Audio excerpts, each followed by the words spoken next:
Yeah, it's the first time I've been called a patriot. I'm technically Canadian, so I don't know what I'm patriot for. But so as the final speaker of the event and the person between you and the cocktails, and as a speaker in good standing with the amalgamated speakers of England, Scotland, and Wales, I am required to make a joke about being the person between you and the free drinks. This is that joke. Thank you.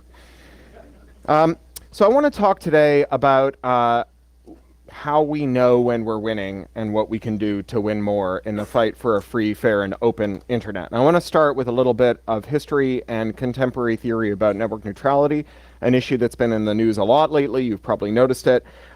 Network neutrality is kind of a weird success story in terms of policy entrepreneurship, because when Tim Wu, another Canadian who masquerades as an American, we went to elementary school together, when he published this paper in 2003 coining the term network neutrality, no one dreamed that the term would ever find an audience outside this small circle of telecoms competition wonks. Not just telecoms wonks, not just competition wonks, but people who cared about telecoms competition. This super narrow Venn diagram. It's not even like an overlap, it's a sphincter of people who care about these issues. But instead, network neutrality, it turned into like SOPA 2.0, the second great internet uprising.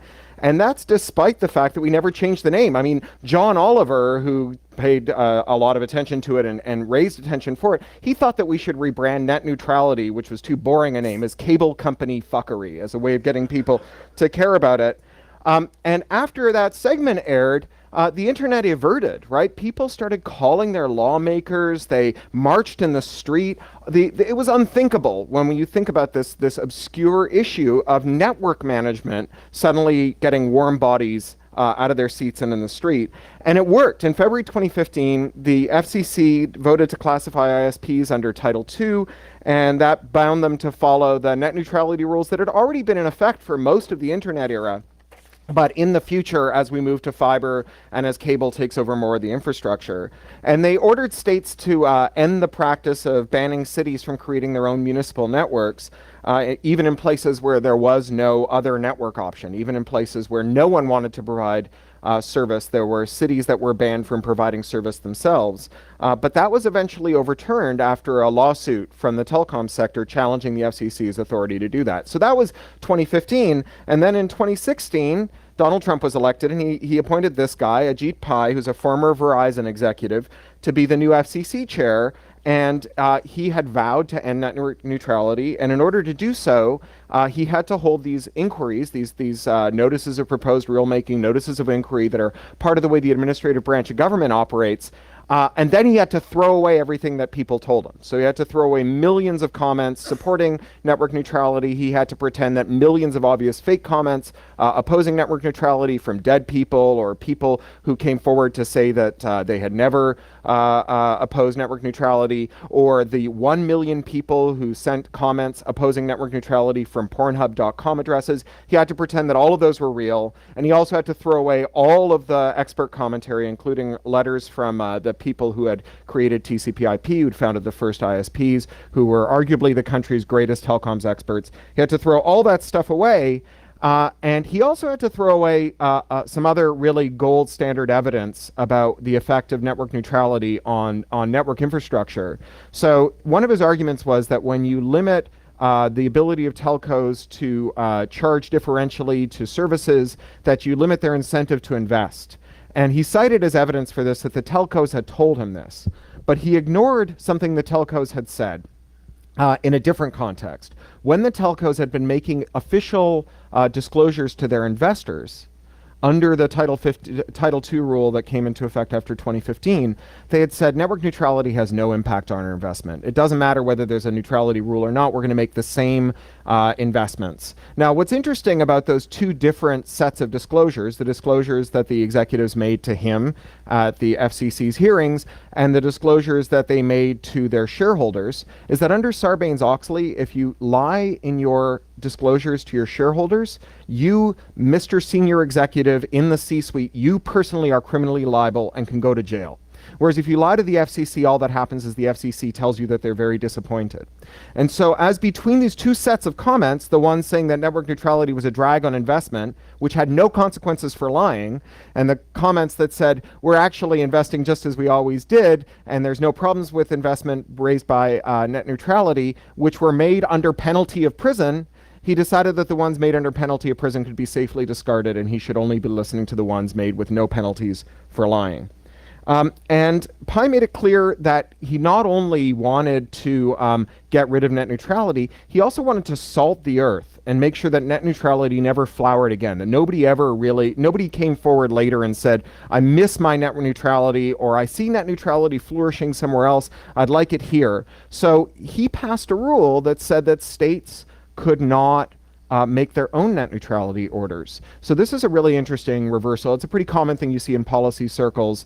When the net neutrality opponents were not in control, they said that the states had the right to make their own telecoms policy, to ban cities from creating their own networks, from creating network neutrality zones.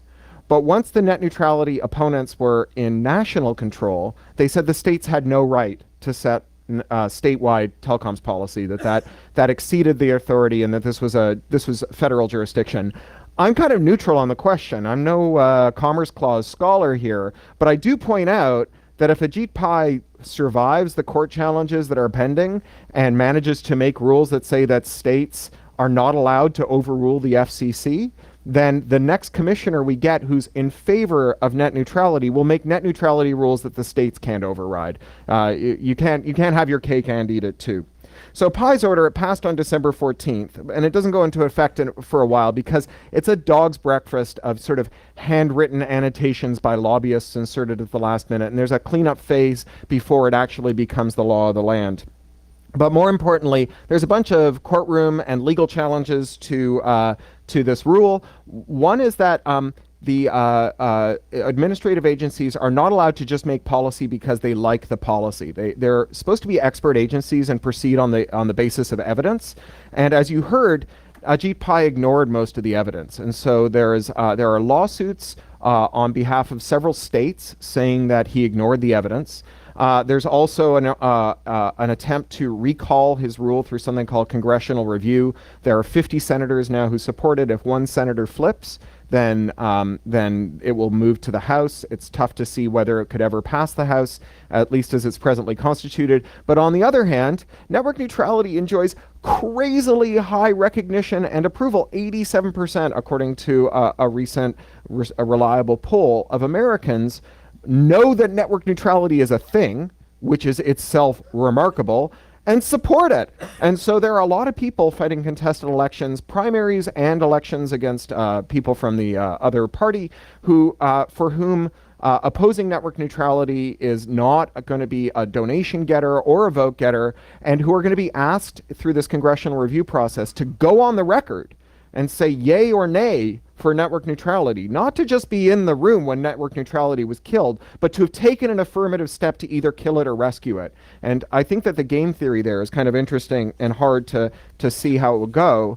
And though it's a long shot, we live in an age of weird long shots, right? I mean, would Trump sign it? Well, on the one hand, he's kind of mercurial and hard to predict. On the other hand, he's kind of anti-establishment, except when he isn't. But on the other hand, Trump supporters, at least the ones bright enough to know how Trump took office, Trump supporters understand that the kind of non-traditional insurgent media that they use to organize themselves could never have existed. I mean, Breitbart would have never been a force if they'd had to bid against Fox News when they were starting out for carriage on the internet. And so to the extent that he understands what side of the toast is buttered for him, he may in fact not veto the rule. But who knows? And that brings me to another question. Are we winning the fight for network neutrality, or are we losing it? Who knows?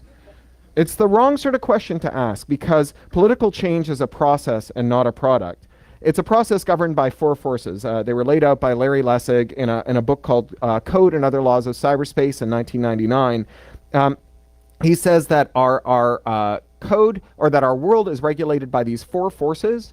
Code, that's what's technologically possible. You can't do things that are technologically impossible. Law, what's legal and what isn't legal. Legal things are more likely to happen. Markets, things that are profitable happen more often than things that aren't profitable. And norms, what's socially acceptable. Now, you may have noticed that these things all work together, right? Stuff that's normatively okay, stuff that everyone thinks is all right, is much less likely to be made illegal than stuff that everyone thinks is bad. This is why we say hard cases make bad law. And so let's look at where network neutrality stands in this kind of Lysigian framework. On the code side, well, back to our old pal Tim Wu. Tim Wu, the guy who coined the term network neutrality, when he was working for the state attorney general in New York, he built a tool to measure network activity, an open source tool that subscribers of Time Warner could install that measured network performance, measured network discrimination and network speed and throughput.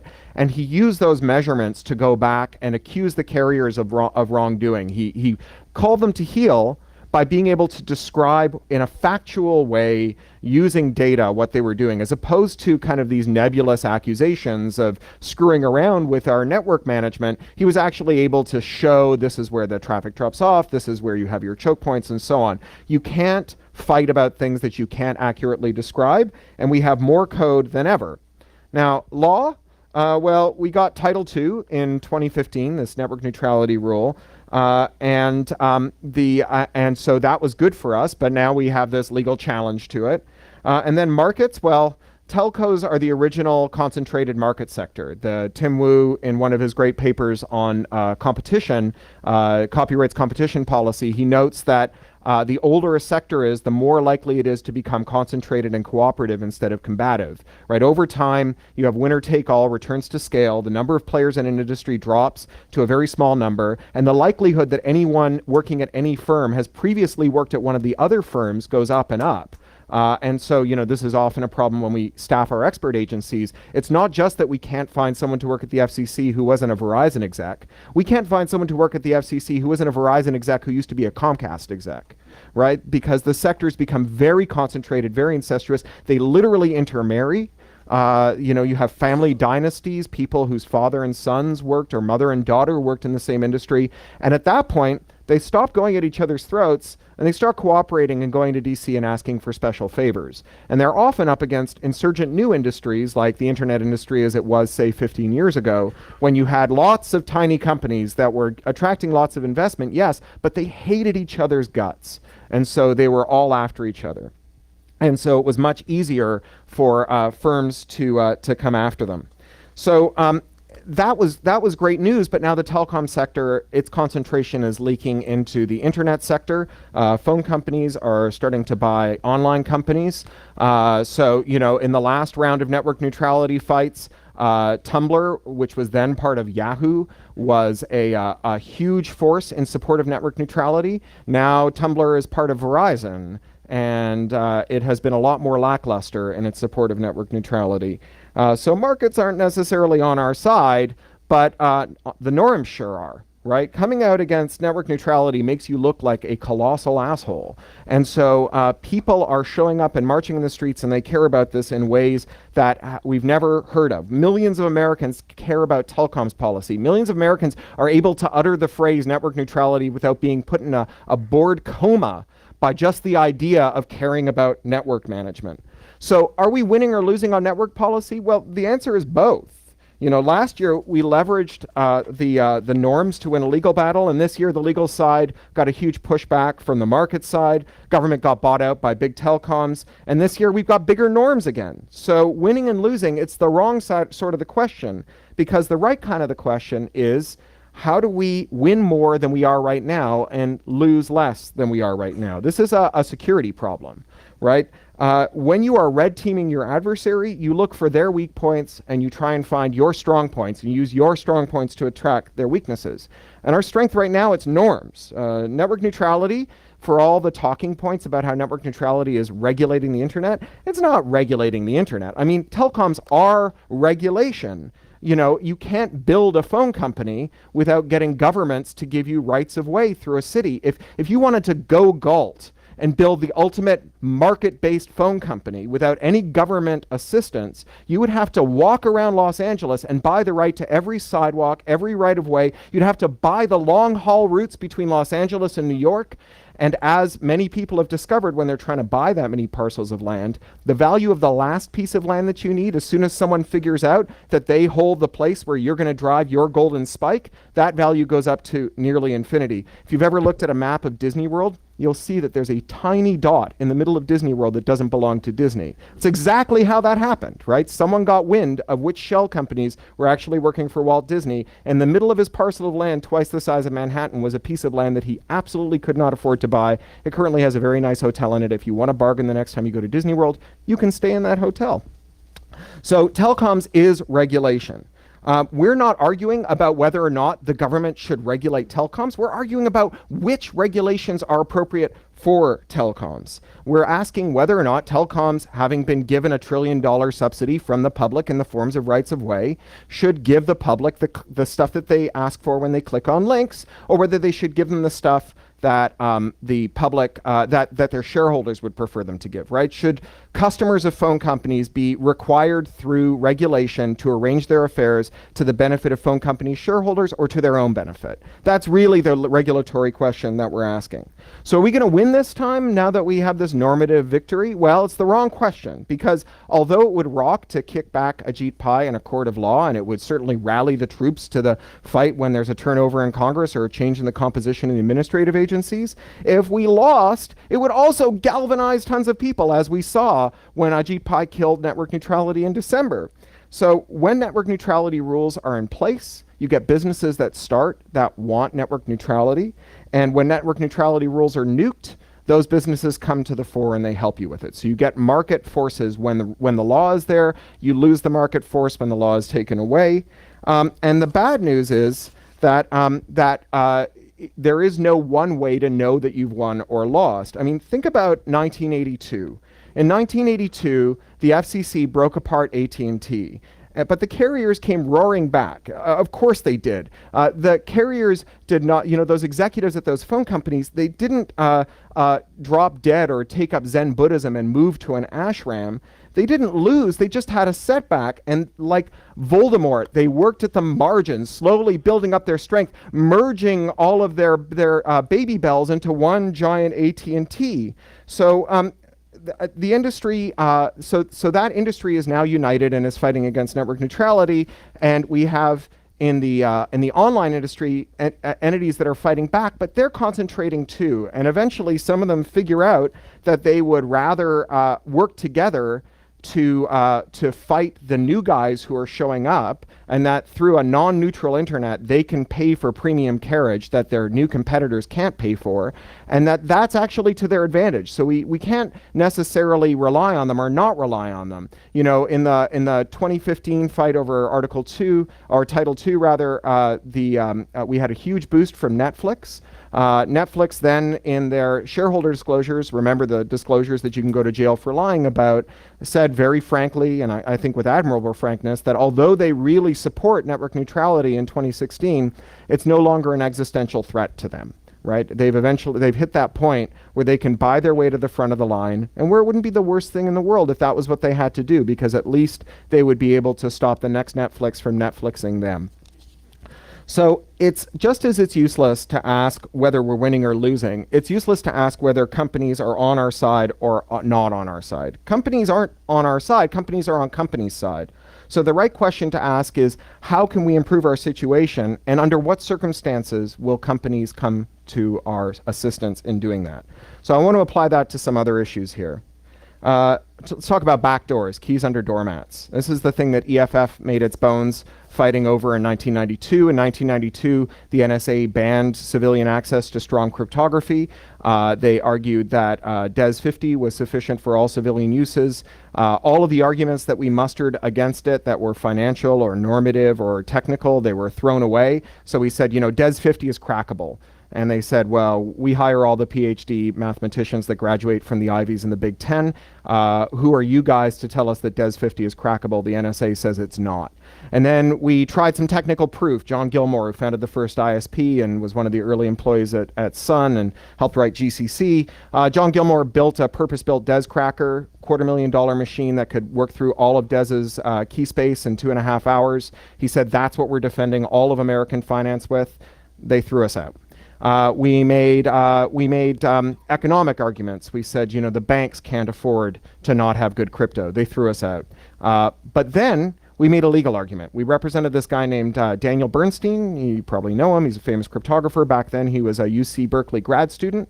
And we said that Dan Bernstein wants to publish strong crypto on Usenet, right? The message boards that were what passed for the internet before the web came along. And we said that a state prohibition on publishing that source code is a limit on his First Amendment right to expressive speech. That code is a form of expressive speech. It is the means by which coders express themselves to one another. And here in the Ninth Circuit, we prevailed. We prevailed in the appellate division of the Ninth Circuit. And because we had a legal victory, even though norms couldn't save us, even though business markets couldn't save us, even though technology couldn't save us, law was able to save us. And that's been the law of the land since. So the law is very U.S. specific, right? It relies on the First Amendment to as its bulwark, and other countries don't have First Amendments. But what other countries have is a planet on which the United States exists. So whenever someone moots banning crypto in the other countries, the Australian security minister recently went to a Five Eyes meeting in Ottawa, Canada, and he said that we should ban access to working crypto by anyone except for governments. What everyone else immediately said is, well, the bad guys are just going to bring their code in from America. Your ban doesn't stop bad guys from using it. It just stops good guys from defending themselves against bad guys with it. Hilariously, Malcolm Turnbull, the Prime Minister of Australia, then followed up by saying, I don't know much about the law of mathematics, but I assure you that in Australia, the law of Australia is the law of Australia. In other words, if the law books say pi equals 3, then in Australia, pi is equal to 3. Good luck with that. So the destiny of backdoors in the U.S. is very important. The U.S. right now is a bulwark against backdoors everywhere else in the world, and if the U.S. falls, the rest of the world falls. And so that's a big deal because we get these cases like the San Bernardino shooters and the FBI arguing that we should get rid of strong crypto because bad guys can use it. As we say, hard cases make bad laws. So let's look at where we stand on backdoors and talk about Larry Lessig's 4 factors here. Let's talk about norms, first of all. How do we feel about backdoors in the world? Well, things like the Vault 7 breach are certainly making the case against backdoors, right? The idea that we can have states that have secrets that they can use to break into our secure systems and that those secrets won't be independently discovered was totally discredited by the Vault 7 leak. The Vault 7 leak gave academics, including a team from Stanford, the ability to evaluate whether or not 0 days that are hoarded by governments, which are really just backdoors by another name, whether those 0 days are independently rediscovered. And what they found is that the rate of independent rediscovery is about 20% per year. So every secret the state holds is independently rediscovered over a maximum of about 5 years. And so that would mean that you would expect a backdoor to fall in a maximum of 5 years. And then there was, the ransomware epidemic. That also made the case that weakening the security of everyday systems is a really bad idea. It put the fear of God into people who had never really thought much about crypto and security before. And there's also this increased appreciation that although law enforcement has chicken littled a lot about how criminals are going dark and they're not going to be able to spy on people with impunity, that metadata is in fact an incredibly powerful tool for doing police work and crime fighting, and that cops are actually able to do things that they were never able to do before.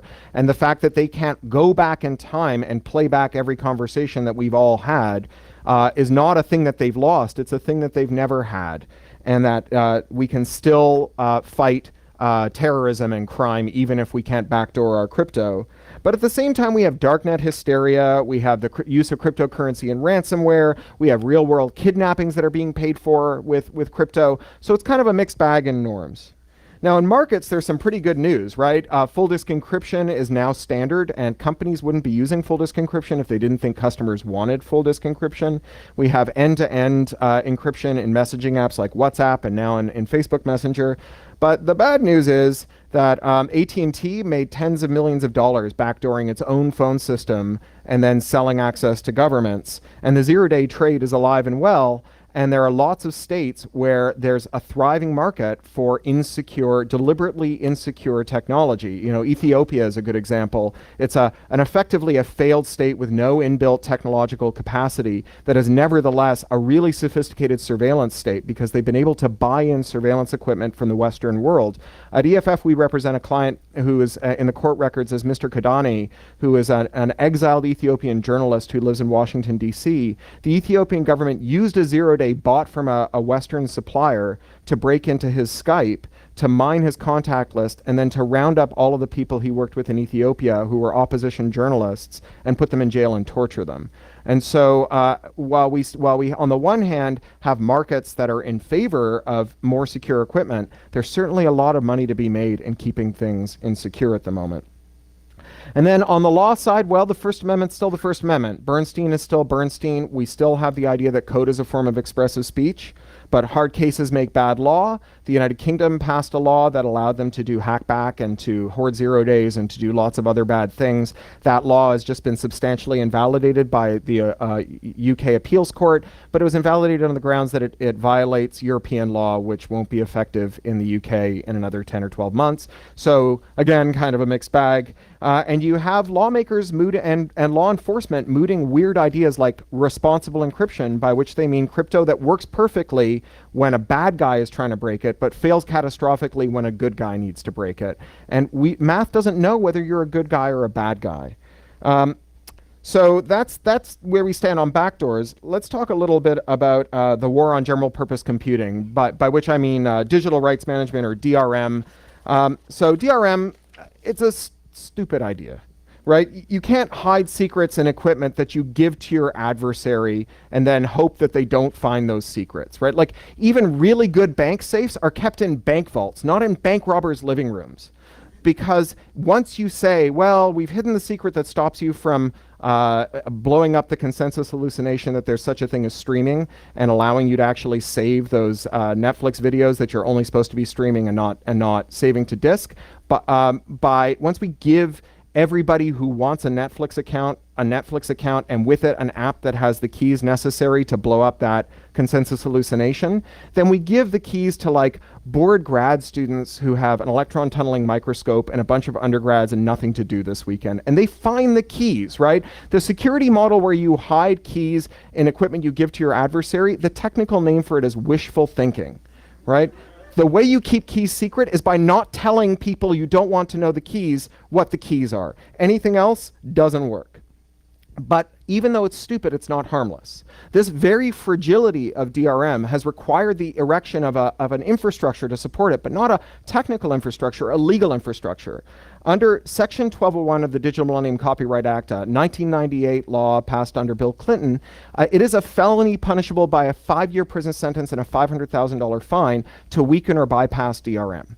And that includes vulnerability reporting, where that vulnerability reporting touches on things that might allow an adversary to weaken or bypass DRM. And so DMCA 1201 has come to be a way for companies to prescribe how you use your own property to ensure that you use it to their maximum profitability. If you make a phone and your business model depends on you having all the apps be sold through your app store, you just design it so that buying apps from a different app store requires bypassing DRM. And now buying apps from a different app store is a felony. And so this has been an enormous moral hazard. We're seeing DRM in connected sex toys. We're seeing DRM in pacemakers. We're seeing DRM in seismic dampers that keep skyscrapers from falling down. And wherever you see DRM, what you should really think about is an unauditable attack surface for which there is a business model, right? Where the more you put of it in your product, the more you can prescribe how your competitors can interoperate with your product and how your customers must use your product. Conceptually, there is no difference between locking a phone to use one app store and locking a toaster to use authorized bread, right? One vision system later, and that toaster will not toast someone's bagel unless unless the manufacturer has blessed it. And you can make all the same arguments, right? Kitchen fires happen, poor food sanitation kills. We can't warranty your toaster unless we can know what goes in it. And it sounds like a joke, but there was an Internet of Things toaster oven, well, they're a convection oven company that went into business last year that only cooked DRM equipped meals, MREs, that had a little tag on them that they could read before they cooked them. And they made every argument you've ever heard for DRM in mobile devices or other devices. So if something is your property, you get to decide how to use it. That's practically the definition of property. In fact, it is the definition of property taught in most Property Law 101 classes. Blackwell, on property, 17th century theorist who said, property is that which man enjoys sole and despotic dominion over to the exclusion of every other person in the universe, right? If it's your property, you get to decide whose software runs on it, how it's configured, what it does when it gets a remote instruction that doesn't accord with your own interests. If a manufacturer can reach up out of your product and go upside your head for failing to arrange your affairs to their shareholders' benefit, then that device is not your property. You are a tenant of that property. And, you know, one of the places where it's being widely used is John Deere tractors, where a farmer who wants to fix their own tractor or even just get the telemetry that the tractor gathers about their fields, as its torque sensors and humidity sensors parse out the data from the wheels as it plows the back 40. Those farmers are not allowed to do it. And John Deere told the Copyright Office that you don't own your tractor, right? That you are a lessee of the tractor because you only license the software in the tractor, and without the software, the tractor is just a big expensive hunk of metal. That's like being a literal, non-metaphorical tenant farmer, except instead of being a tenant farmer of the land, you are a tenant farmer of the agricultural equipment needed to work the land. And a bonus side effect of this from the perspective of a firm is they get to decide who gets to publicly reveal bad news that hurts their share price. Right? Their defects in their products become proprietary information that you are not allowed to disclose. Now, some of you work in bug bounty programs. Some of you contribute to bug bounty programs. Ask yourself, why is there a bug bounty program? I mean, in the best examples, it's because companies really want to know whether or not there are bugs in their products. But if you listen to the pitch that bug bounty companies make to the companies they're pitching, the companies that manage bug bounties, they say, if you don't have a bug bounty, randos are going to dump your 0 days on Twitter, right? You need to entice people to come in through the front door, or they're going to throw bricks through your goddamn window, right? Well, what if you can just put people in jail for disclosing defects about your products? How many firms, if made custodian over bad news about their products, would use that custodianship wisely? And if they would use it wisely today, how many of them would continue using it wisely after a change of upper management in a year or two? Right? We can't afford to not have a system in which people are allowed to tell true facts about defects in systems that they rely on. So where do we stand on DRM? Well, on the code side, it's great news because DRM is a fool's errand, and that is not going to change. Don't hide secrets and equipment you give to your adversaries. On the markets, bad news. It is very profitable to make DRM right now. In fact, it's probably the only way to be profitable. If you're one of the modern Internet of Things companies, you are marketing hardware at a 2% margin that falls dramatically to 0 or negative if you're successful and cloned and sold on Alibaba.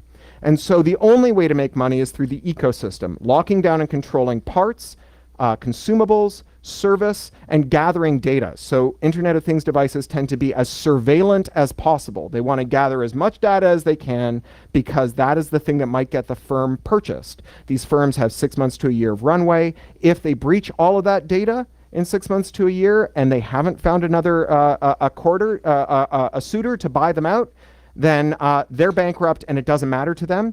If they have sold out in the 6 months to a year, it's someone else's problem. So there's zero impetus to have more than the minimum viable security to keep that product from actually bursting into flame before you run out of runway. Anything else is just gold plating, and it's $1 spent that you couldn't use to keep the doors open while you were looking for someone to buy out your Internet of Things startup. So there's a lot of DRM out there. DRM has become a fixture in automotive sector. You want to fix a GM car, you got to spend between $50,000 and $70,000 for the authorized tool because the telemetry coming off the engine has been DRM'd. And it's got huge costs to SMEs in the world of repair. So repair is an intrinsically local industry. You don't send your car to China to get it fixed. It's an onshore industry. And repairing a ton of e-waste creates 200 jobs per kiloton. recycling a ton of e-waste creates 15 jobs per kiloton.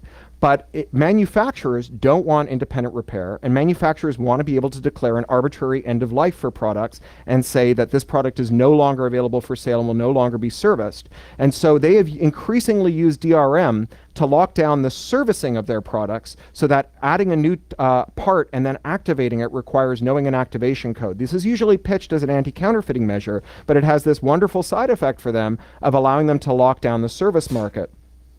Now, on the other hand, breaking DRM is also profitable. Some academics from the University of Glasgow did a nice study where they scraped data from Amazon of recent model DVD players, which are the ultimate in commodity hardware. That's 2% margin land. And they compared the clearing price of DVD players like for like, same number of reviews, same average rating, except the control group was a normal DVD that honored all the anti-piracy stuff that the DVD CCA mandates. And the experimental group were ones that illegally disabled some of that anti-piracy stuff, the DRM stuff. What they found is that disabling DRM in a way that allows you to just to do lawful things, to buy out of region disks and do other things that are not piracy, except that they require defeating DRM, that raises the clearing cost of those devices by 50%. So compare the margin, 2% to 50%, non-commodity hardware. So there's a potential market constituency for breaking DRM. Once people start making bank breaking DRM, they will fight to make it legal to break DRM.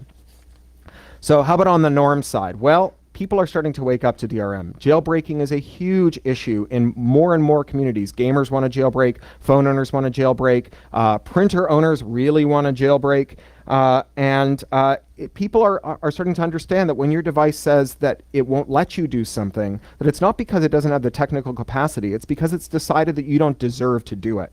And that's starting to offend people down to their marrow.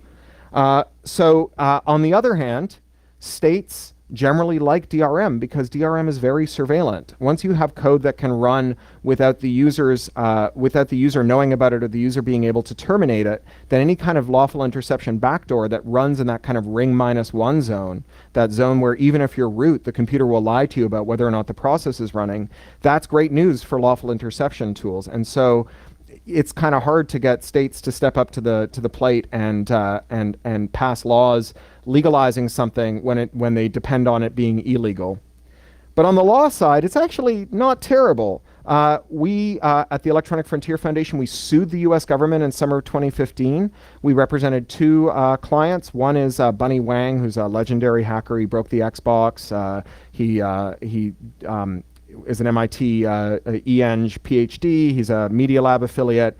He makes a device that defeats HDCP, and he's suing for the right to do that in order to allow people to make fair uses. And we're also representing an eminent security researcher named Matthew Green at Johns Hopkins University. Matt, you probably know his work. He has an NSF grant and a book deal to do research into a whole raft of devices that have DRM in them, including voting machines, the black boxes that do high-speed transaction processing at financial institutions, and also industrial control systems.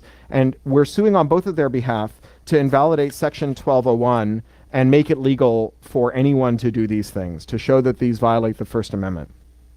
So where do you fit in here? Well, you have real power, right? Your employer dropped some non-trivial sum of money to send you here and put you up in a hotel, and that's not because they're big-hearted slobs. It's because they need you. Security experts are a non-fungible, highly scarce resource that are essential to the successful operation of every enterprise. In a world where millions of people are looking for jobs, you are the people for whom the jobs look. You are the people with inboxes full of solicitations from recruiters. So you have power and you need to flex it because your job, the thing you do, it's under attack. The DMCA and other laws like the Computer Fraud and Abuse Act have become the rug that inconvenient truths that you surface can be swept underneath on penalty of law. In a world in which security is inevitably an afterthought and billions are at risk, your ability to speak the truth about the dumb mistakes companies make is under sustained and ruthless assault. You security experts are the elite, like it or not, and your employers need you. They sent you here maybe as a little bonus to continue your training, like a parent sending a beloved pampered child to an expensive summer camp. And I want you to go home from camp with a homemade ear piercing, a comprehensive vocabulary of shocking swear words, and a word-perfect knowledge of every song the Ramones ever sang. I don't care how bad Hollywood or anyone else wants DRM to be a thing. It's not a thing, but that doesn't make it harmless. This is Jennifer. She works at the post box where I get my mail. I hope you folks all get your mail somewhere other than your house. And she has 3 kids, and she loves Netflix, and she has photosensitive epilepsy. And the worst seizures of her life were while watching a movie on Netflix where her photosensitive epilepsy was triggered, and she had 5 consecutive seizures that landed her in the hospital.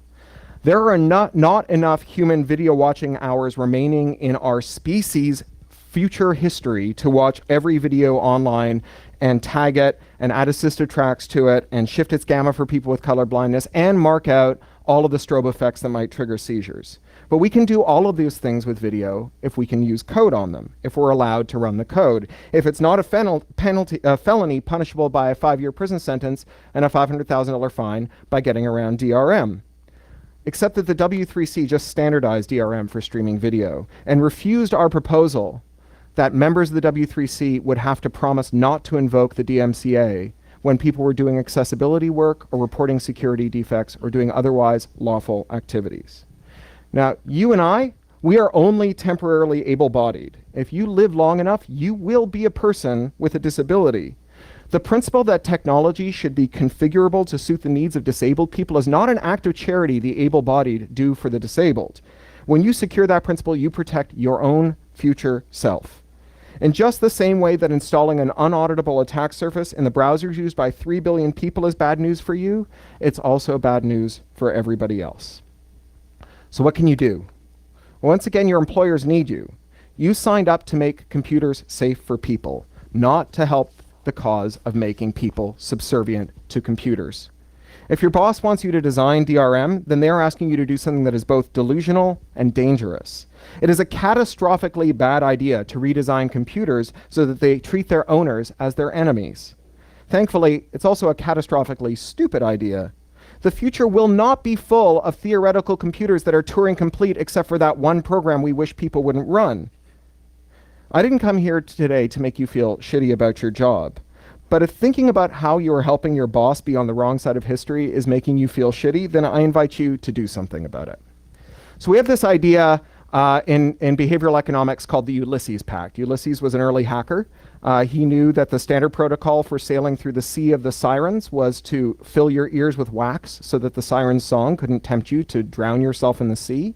But he wanted to hear the siren's song, and so he asked his sailors to lash him to the mast, so that when he sailed through the sea, he could hear the song but couldn't act on it. He took an action when he was strong to prevent himself from compromising when he was weak.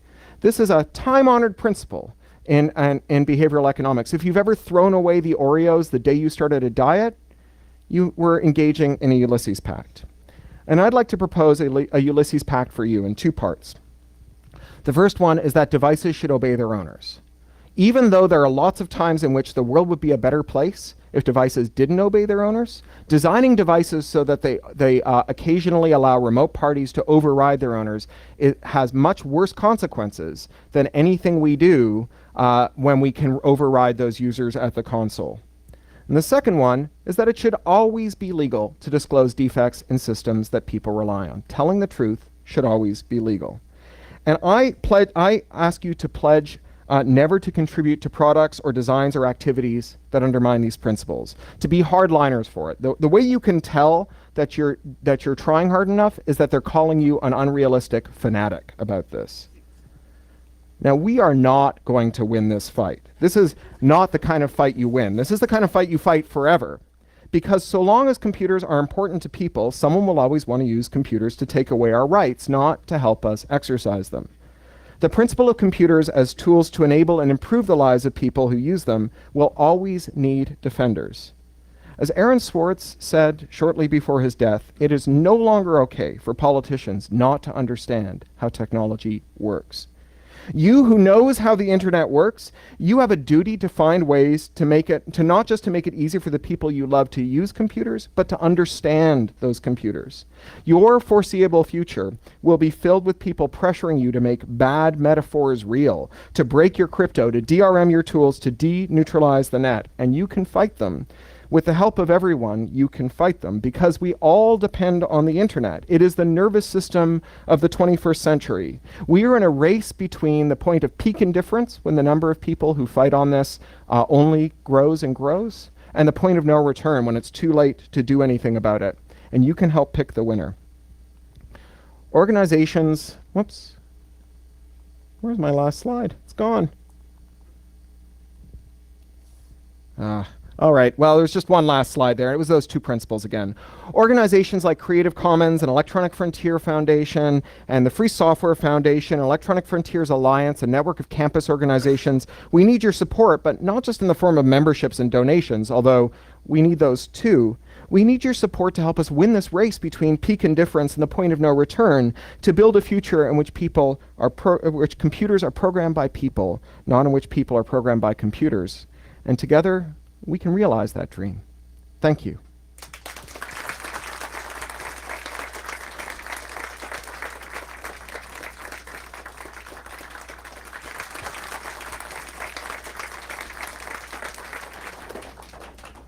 Inspiring. Thank you. Any questions? We have time for a couple questions. And if we could alternate between people identify as women or non-binary and people identify as men and non-binary, that would be great. So if there are any questions from people who identify as a woman or non-binary first. Yeah, go ahead. Hold on. I can repeat the question if that's easy. What would be, so if someone wanted to start getting involved with EFF, what would be like the best, if someone wanted to start getting involved with EFF, what would be the best way, especially considering you're sitting in a group full of application security people? Yeah, well, we have a bunch of different ways of contributing. You know, you may have seen some of our software tools, HTTPS Anywhere and CertBot and Let's Encrypt, Privacy Badger. Those tools have a bunch of pull requests, or a bunch of open bugs rather, on GitHub, right? Send us some pull requests. If that's your thing, do that. You can also, if you're involved in any kind of campus organization, Electronic Frontiers Alliance is this network of campus organizations we started last year. It's become huge in just a year. And so you can get involved with your campus organizations to start those. Joining our mailing lists actually is a useful thing. We use those mailing lists in a super tactical way. If you give us geodata, if you give us your zip code, we will tell you when your lawmaker needs a push. And we will, and getting calls and emails from constituents who are registered voters in your district, especially in 2018, that matters. Even in California, where the outcomes are largely foreordained, there's a bunch of primaries coming up. There's lots of that stuff going on. And then, you know, if you ever find yourself in a situation where you are being asked to do something that you don't want to do, if you don't want to build a back door and someone from a 3-letter agency wants you to do it, info@eff.org has a GPG key online. We are very responsive on that email address. You know, the way that we found out about NSA mass surveillance is that an AT&T technician named Mark Klein, who had been asked by his boss to build a secret room at the Folsom Street switching station and a beam splitter so that the NSA could wiretap the whole internet without a warrant, walked into our office with a sheaf of documents, right? And that's why Snowden came out, because Ron Wyden asked the spy agency chiefs whether or not this was true. They lied about it. That was what sparked him to ask about it. They lied about it in front of Congress. That got Snowden thinking about it. That's how, you know, all this stuff came out. So, you know, really, like, being a whistleblower, joining our early mailing list, signing up with Electronic Frontiers Alliance, and getting some pull requests into GitHub, all of those things very appreciated. Does it apply to America or the world? No, it's the world. We do work all over the place. We have right now one employee. I used to be our European director. I now live here in LA. We have one employee in Berlin and one in Peru and one in Argentina right now. But we do work all over the world, and we have sister organizations we work with all over the world. Yeah. Thanks for the great talk. We have a lot of technologies, things like TPM, secure enclaves, where the sword sort of goes both directions, right? These things are used for things like secure boot, or Signal recently released this great zero-knowledge contact discovery using secure enclaves.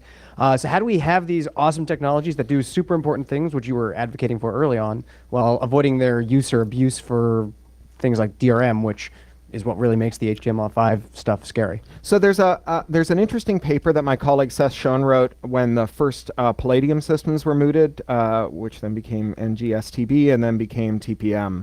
And he proposed that since all of those systems had in their spec, they had to have a secure path to the keyboard for I/O, that you could have a purpose-built key to interrupt the TPM's functionality and allow the user to override it. Now that does invalidate certain applications, right? If you don't trust your employees and you give them secure boot devices so that they have to have a device that doesn't, that disables screenshotting when they're looking at certain secrets, then if they can override secure boot, then it creates problems. Now, if you don't trust your employees not to do screenshots, then you shouldn't let them take the hardware home because they might have a camera there. So what it does is it kind of takes away a lot of the applications that are really what Bruce Schneier calls the security tautology. Something must be done. There, I've done something. But it leaves intact many of the other models. It's bad news for gamers, though, right? It's bad news for like using TPMs to prevent cheating. It's bad news for a bunch of other stuff. But you sort of have to ask yourself, do you want all of our technology infrastructure to be backdoored from the get-go, or not able to be reconfigured by its user from the get-go, or do you want to make sure that the guy who just smoked you in Call of Duty wasn't using an aim hack? And as between those two, and I don't mean to minimize it because there are also other applications in fintech and whatever, but I think that it's a trade-off, and the way I make that trade-off when I think about the future and think about what the worst consequences are of not being able to have certain powers that we've never had, the power to like control how employees use equipment in the field, for example, versus not everyone who uses a computer in every guise not having the power to decide what configuration it has and set policy on it. I really think that it's much worse. I would much prefer that banks have to have some human error that they need to sort out than that the Iranian government has the power to make sure that everyone in Iran is secure booting into an OS that's backdoored by the government of Iran. So I know that's a hard answer. You look skeptical. It's a tough question, but it's a good one. Thank you. We did get the wrap up sign. I don't know who to listen to. It's his call. All right. Are there any people who identify as female or non-binary who would like to ask the last question? No pressure. Twice. Let's give him a round of applause. Thank you.